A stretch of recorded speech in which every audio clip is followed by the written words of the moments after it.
ಇದು ಬಾದಾಮಿ ಮರ. ಬಾದಾಮಿ ಕಾಯಿ ಬಿಟ್ಟಿದೆ, ಎಷ್ಟೊಂದು ಕಾಯಿ ಬಿಟ್ಟಿದೆ.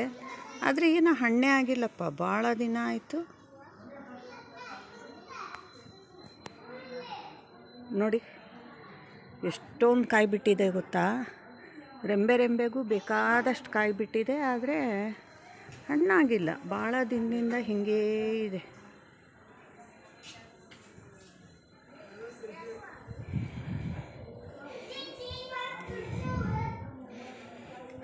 ಬಹಳ ದಿನದಿಂದ ಅದೇ ಥರನೇ ಇದೆ. ಅದಕ್ಕೆ ನಿಮಗೂ ತೋರಿಸೋಣ ಅಂತ ವಿಡಿಯೋ ಮಾಡಿದೆ.